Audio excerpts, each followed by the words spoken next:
My reflection for the lesson that was observed by Brad Price on the 3rd of March, uh, 2023.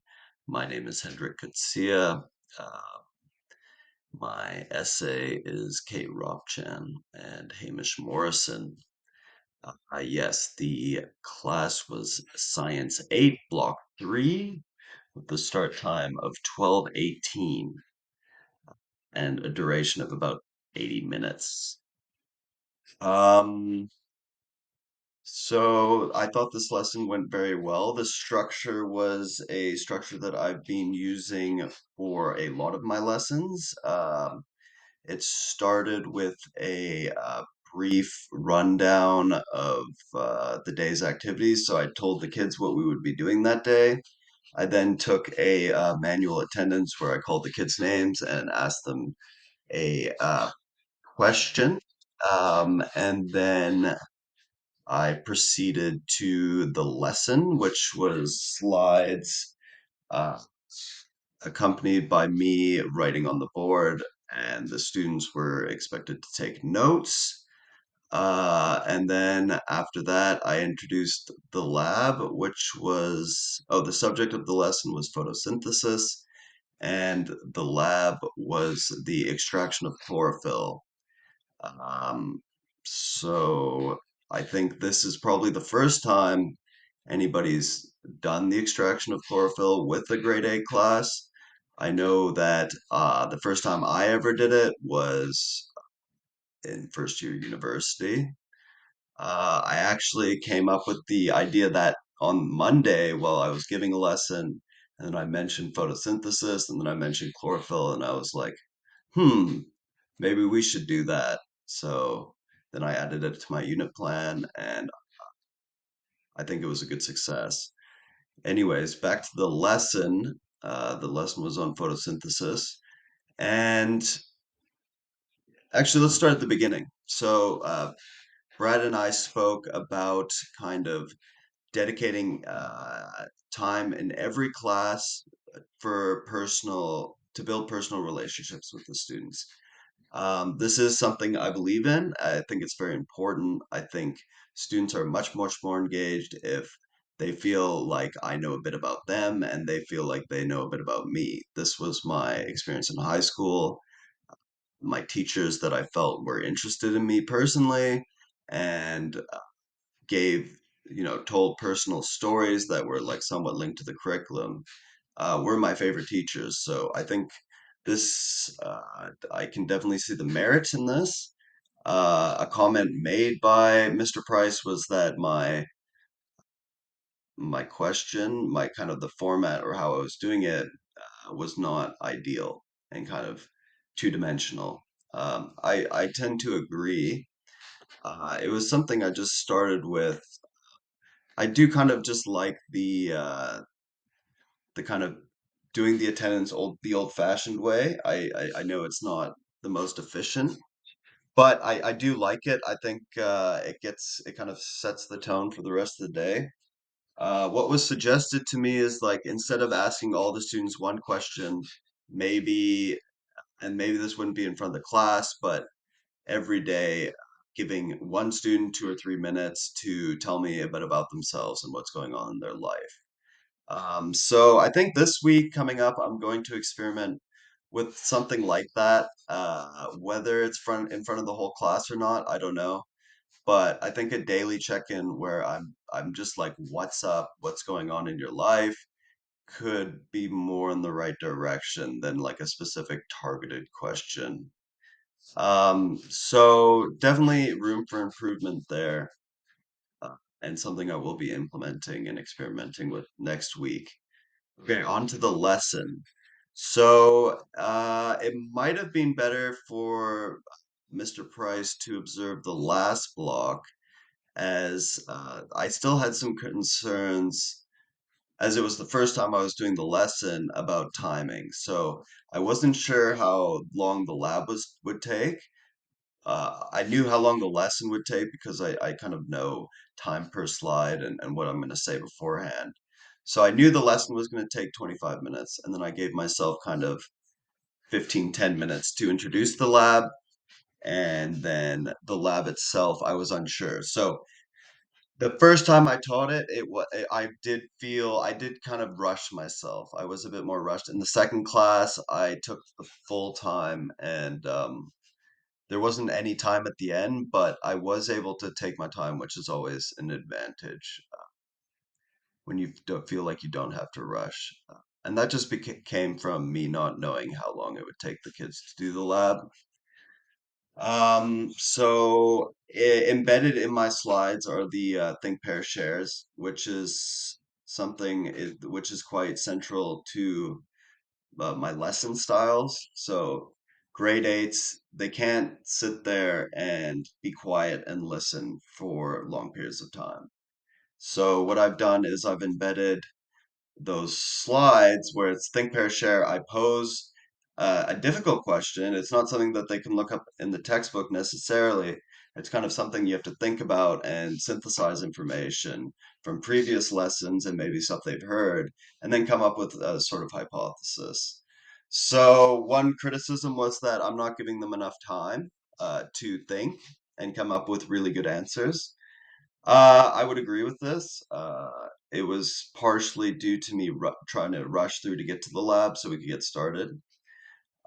Usually, I do give them more time. When I put these questions out there, I will say, okay, talk to the people at your table and come up with an answer. And then I immediately start to circulate. And then I'll talk to every table and kind of see where their head's at and kind of give them hints in the right direction.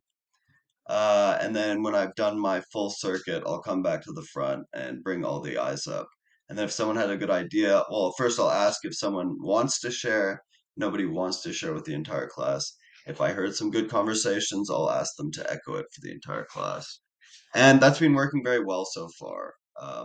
So a couple other formats were suggested that I might experiment with next week, kind of giving the questions beforehand or having them on a sheet of paper and everybody completes them.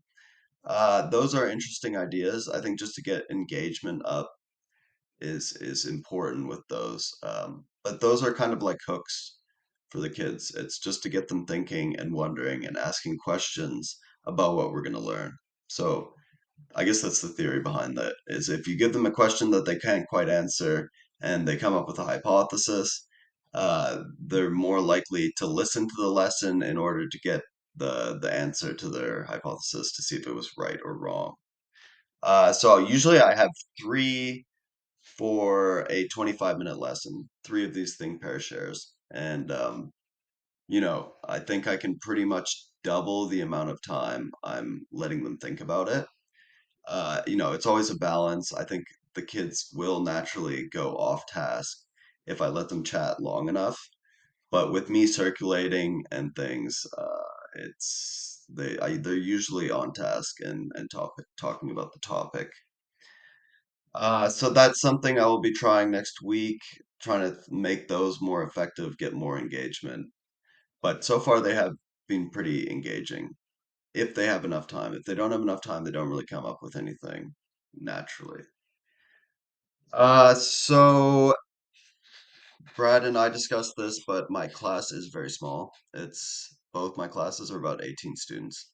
So I've been taking advantage of that and definitely using a different teaching style because I'm afforded it by the small class sizes. It's absolutely wonderful having a class that size. I think all British Columbia classrooms should be 20 students. However, that's obviously not realistic. But it's very nice at the moment. Um, and that's something that came up in the lab. So the way I was able to do the lab, mostly because of the small class size, is I was kind of orchestrating it step by step. So very little front-loaded instruction. I would tell them the first step, they would do it, and but they also had, so I made the handout, which had a procedure on it. I wrote the whole thing. It had a bit of background information. It had the procedure, the materials, and then a few questions. And this was to be completed by the end of the class or to do for homework. Um, So I told them if you feel confident and you want to go ahead, then you can. The procedure is there. But it was only really a five-step lab. So the first step was safety, get your goggles on, get your lab coats on. This went well. Then once everybody was at their station, then I told them to cut up the spinach, and then I showed them and walked around and showed them the best technique. And then the third step was to grind the spinach in the mortar and pestle. Again, I would tell them that and then go around and show them the technique because they had never done it before. The fourth step was to scrape it out of the mortar into the beaker, fairly self-explanatory.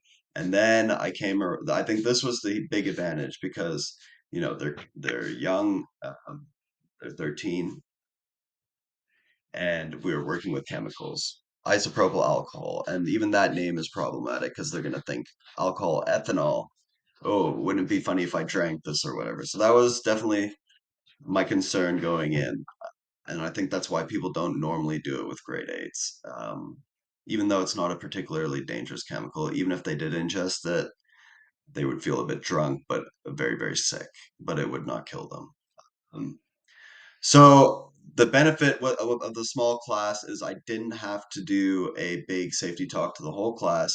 I could go around to every single group, look them in their eyes, gauge whether they were mature enough to handle this, handle the chemical, and then I would tell them what they have to be careful about about the chemical, look them each in the eye, make sure I get nods, make sure that they understand, and then I gave them the chemical to complete the rest of the lab.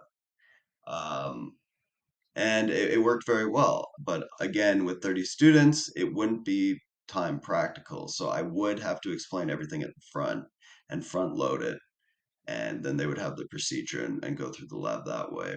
But I'm more than happy to take advantage of the small class size. The last thing I wanted to say is yes, in the block you did not observe. So my third block is there's the eight arts girls, the dancers. They're highly self-motivated, very well behaved, and the rest of the class likewise. They are definitely the easier class to deal with. My last block, the one that you did not observe, there's about six or seven boys who are very rambunctious, and very low maturity level.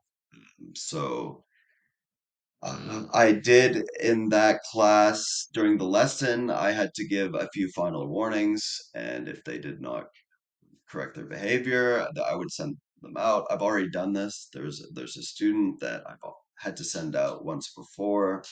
It seems to work pretty well. In any case, before we started the lab, I told him, listen, he was already goofing off when they were getting the lab coats. So I said, hey, listen, I I am concerned that you are not mature enough to do this lab. We're using scissors, we're using isopropyl alcohol, and if I don't think I can trust that you can do this lab in a safe way, you will not participate in the lab and you will sit outside. And he got the message loud and clear. He was very well behaved for the rest of the lab. This is also a boy who's very bright. It's just he struggles with impulse control, which I can sympathize with because I was the exact same way when I was 14 years old. So I definitely have that advantage. I know what works with these kids. I know what doesn't work, particularly these boys, because I was also the kind of class clown. I was in grade eight. So I understand the psychology maybe a bit better than some others. In any case, um, the lesson, super happy with it. I mean, at the end, I asked the kids, did they have fun? It was actually the last question on their lab, and I got like a resounding yes. So that felt really good. They were very excited and very happy with the work they had done. It was also very cool how, again, a privilege because of the small class size, I was able to go around after they had their product. I was able to go around to every table, explain to them, okay, listen, this is the molecule that we hope to extract from the spinach. And I told you this is a special molecule, and if we did it right, it's going to do a little something very, very special when we shine light on it. Every group was successful. They all got chlorophyll. When we shined the light on it, it fluoresced red, which is very cool. It's very good visual proof for them to see that they did a good job. So that's an added bonus of the lab. I mean, this lab is just fantastic. I will 100% be doing it again with different grade levels because it just works so well. It's very satisfying for both me and the children. But to know that they had that much fun and that they learned something was really good. So yeah, great lesson. I think we picked a great one for you to come and observe. Um, and I think that's all I wanted to say.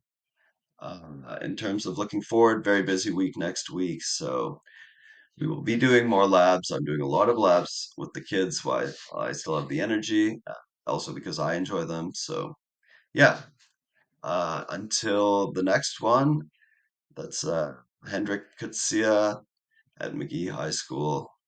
Thank you.